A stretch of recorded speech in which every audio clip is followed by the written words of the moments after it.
तो वक्त हो गया है फटाफट खबरों का। नमस्कार, आप देख रहे हैं नेशन नाउ समाचार और मैं हूं आपके साथ श्रेया उमर। इलाहाबाद हाई कोर्ट ने स्कूल यूनिफॉर्म के साथ हिजाब पहनने की मांग वाली छात्र की याचिका खारिज कर दी। कोर्ट ने कहा कि हिजाब इस्लाम की अनिवार्य धार्मिक प्रथा साबित नहीं हुआ है और शैक्षणिक संस्थान उचित ड्रेस कोड लागू कर सकते हैं। मुख्यमंत्री योगी आदित्यनाथ ने अगले 6 महीने में 1 लाख युवाओं को सरकारी नियुक्ति पत्र देने का ऐलान किया।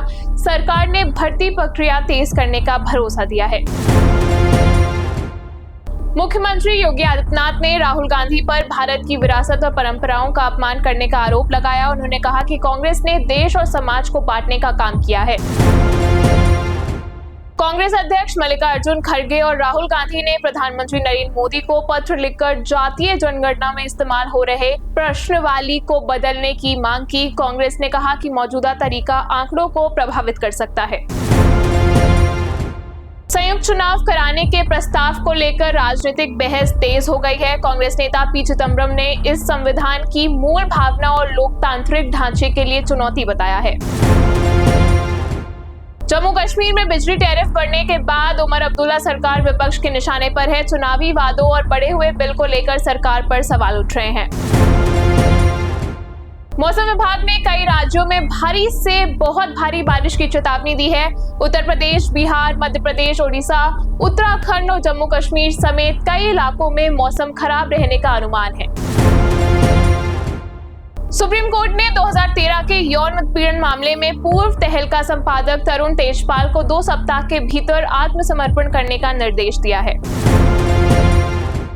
भारतीय रेलवे ने खान-पान सेवाओं की निगरानी और यात्रियों की शिकायतों पर तेजी से कार्रवाई करने की तैयारी की है। रेल मदद से मिलने वाली शिकायतों के निस्तारण को भी मजबूत किया जा रहा है। मुंबई में गणपति उत्सव के दौरान 22 फुट ऊंची प्रतिमा गिरने की घटना में लोगों की जान गई। हादसे ने बड़े धार्मिक आयोजनों में सुरक्षा इंतजामों पर सवाल खड़े किए। अमेरिका ने ईरान पर आर्थिक दबाव बढ़ाते हुए नए प्रतिबंध लगाए हैं। ईरान ने जवाबी कार्रवाई की चेतावनी दी है। दोनों देशों के बीच तनाव लगातार बढ़ता जा रहा है।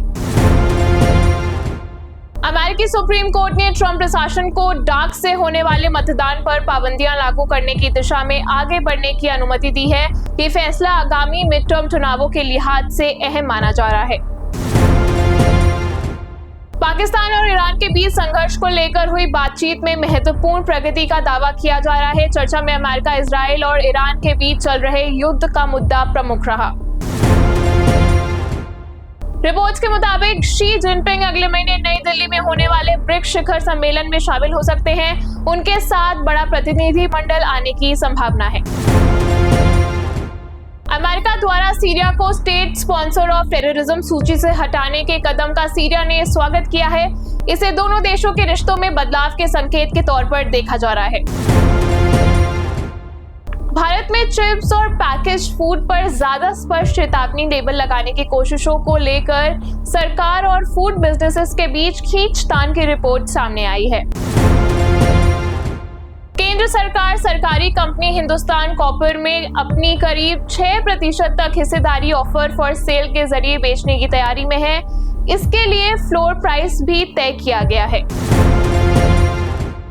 दूसरे टेस्ट में भारत ने 503 रन पर पारी घोषित की और श्रीलंका ने शुरुआती 2 विकेट भी गिरा दिए। भारतीय टीम मैच में मजबूत स्थिति में पहुंच गई है। भारत को अर्जेंटीना ने 5-3 से हराकर हॉकी विश्व कप के सेमीफाइनल की दौड़ से बाहर कर दिया। भारतीय टीम के प्रदर्शन और डिफेंस पर सवाल उठ रहे हैं। इमरान हाशमी की आवारापन 2 बॉक्स ऑफिस पर मजबूत प्रदर्शन कर रही है। फिल्म 2026 की बड़ी बॉलीवुड सफल फिल्मों में शामिल होती हुई दिख रही है और 200 करोड़ क्लब की तरफ बढ़ रही है। तो ये थी आज की फटाफट खबरें। देश और दुनिया की और अहम जानकारियों के लिए बने रहिए हमारे साथ और देखते रहिए नेशन नाउ समाचार।